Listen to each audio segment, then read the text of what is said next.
घोटाले में या तो कार्रवाई ना हो, और अगर कार्रवाई हो तो आप फिर उनके साथ खड़े थे। और तो ये कि आप लोग समझ ही नहीं रहे हम क्या कह रहे हैं, और मुझे पुनः समझाने का मौका दीजिए। समझ रहे हो? जब ये शराब घोटाला हो रहा था, सारा शहर शराब की भट्टियों से भट जाता और हमारी माँ बहनें बाहर घर से भी ना निकल पाती। चीटिंग करता है तो व्हाट्सएप यूनिवर्सिटी की रिपोर्ट को लाके आपने चैनलों पे दिखाया। पर 7,000 झुग्गी वाले रह गए।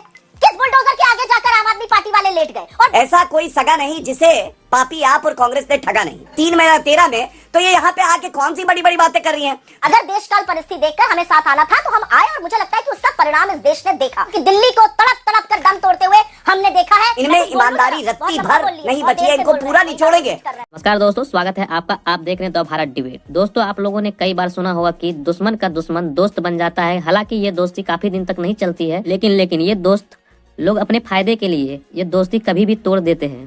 खैर दोस्तों, इनसे हमें क्या। दोस्तों, आज का डिबेट होने वाला है बीजेपी के प्रवक्ता गौरव भाटिया और कांग्रेस के प्रवक्ता सुप्रिया श्रीनेत और आम आदमी पार्टी के प्रवक्ता कुलदीप कुमार के बीच में।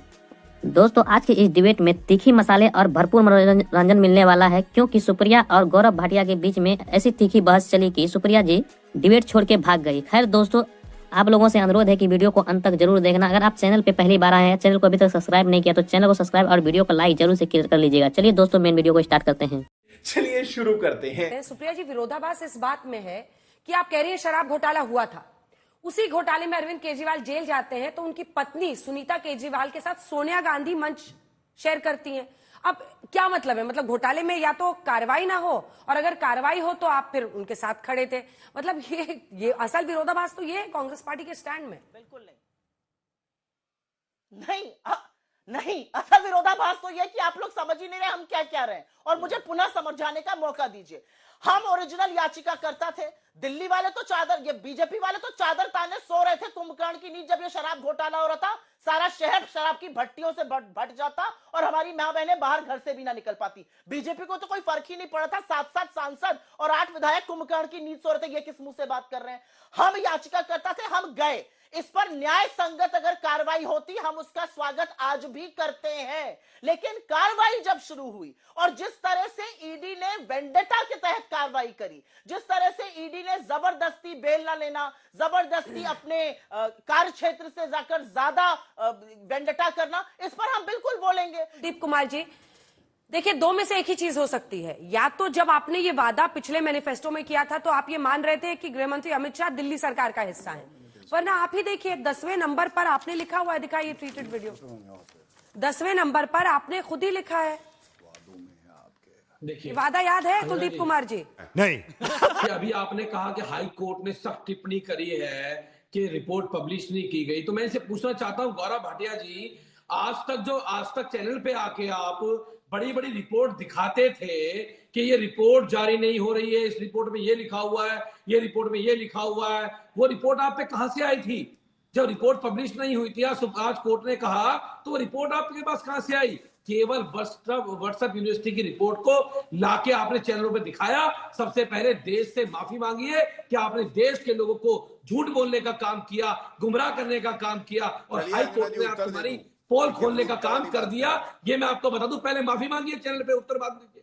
पहले ये माफी मांगिए कि आपने गलत रिपोर्ट दिखाई देश के सामने, देश के लोगों को गलत रिपोर्ट आपने पब्लिश करने का काम किया। केवल व्हाट्सएप यूनिवर्सिटी पे कोई रिपोर्ट बना लेते हो और उससे अरविंद केजरीवाल जी के आम आदमी पार्टी की इस पर मैं उनसे सवाल पूछ लूंगी। डीडीएस पर चुप क्यों है? डीडीए की अपनी जमीन पर झुग्गियां है, वो झुग्गियां कहां गई? वो झुग्गियों पर क्या प्रक्रिया चल रही है? तीसरी बात सुनिए, आपने क्लस्टर की बात कही, बहुत अच्छी बात कही। 229 क्लस्टर हमने आइडेंटिफाई किए थे जहां पर करीब 70,000 घर बनने थे, और 2014 से लेकर अभी तक एक भी घर उस क्लस्टर का बनकर आवंटित नहीं हो पाया। तो मैं सबसे पहला सवाल करना चाहती हूं आम आदमी पार्टी से, और दूसरा सवाल करना चाहती हूं बीजेपी से। आप दोनों लोग साथ मिलकर कब तक दिल्ली को बेवकूफ बनाइएगा? क्योंकि असलियत यह है कि आपके मैनिफेस्टो में रहा था, आपने जबरदस्त लंबा लंबा फेंका था, दिल्ली ने उसको भांजा था। और एक चीज आपको और बता दूं, प्रधानमंत्री बड़ी बड़ी बात करते हैं। 2024-25 एक वित्तीय वर्ष का आपको आंकड़ा दे रही हूं, 10 का नहीं, एक वित्तीय वर्ष का आंकड़ा। प्रधानमंत्री ग्रामीण आवास योजना में 37,80,000 घर बनने थे, घर बने हैं 5,43,000, महज 14%। 2 महीने रह गए ये साल खत्म होने के।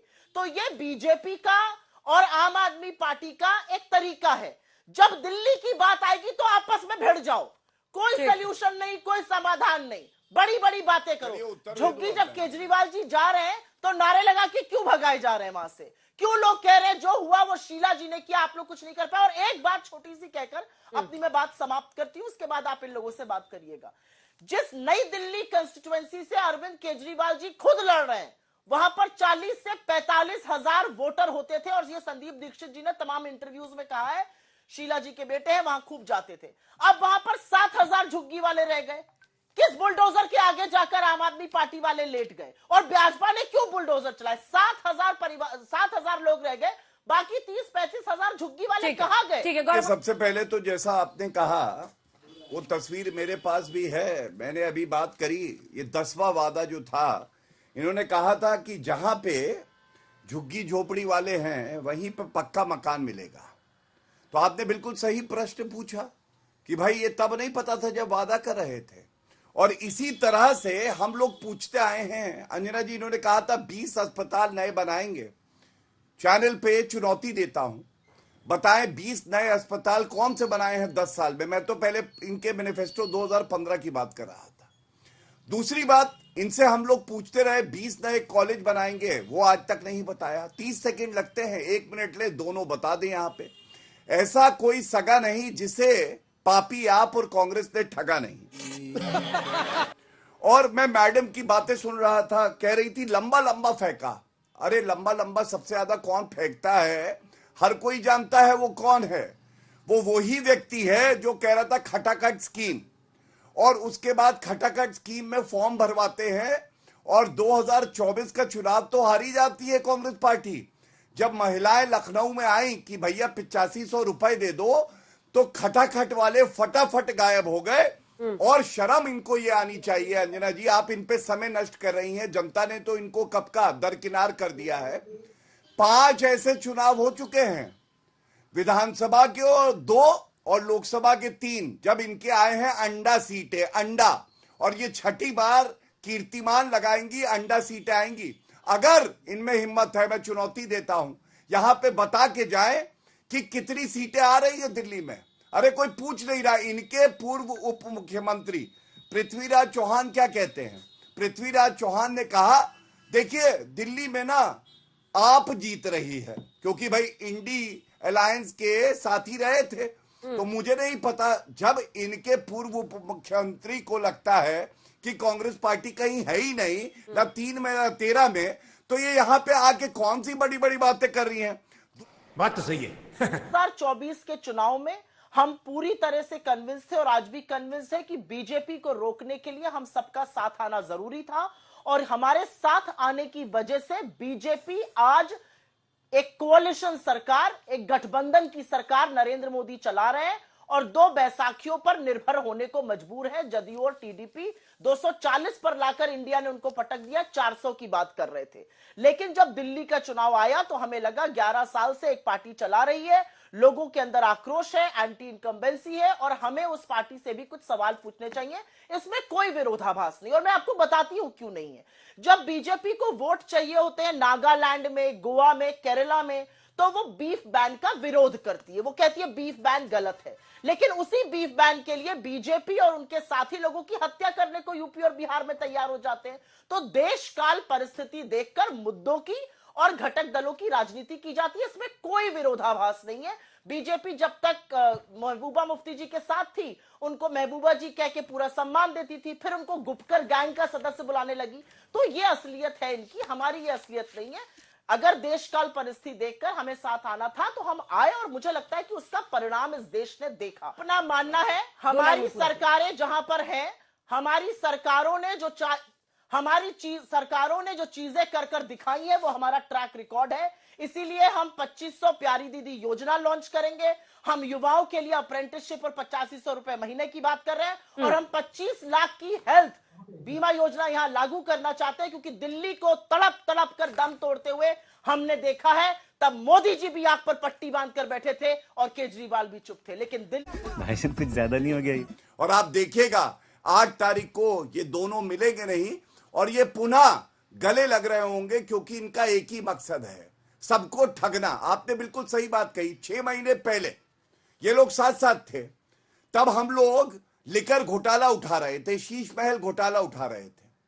तब ये कह रहे थे जो गिरफ्तारी हुई है अरविंद केजरीवाल की, मनीष सिसोदिया की, ये गिरफ्तारी गलत हुई है और ईडी सीबीआई ये जो है सरकार के इशारे पे काम करते हैं। आज पूछा नहीं जाएगा।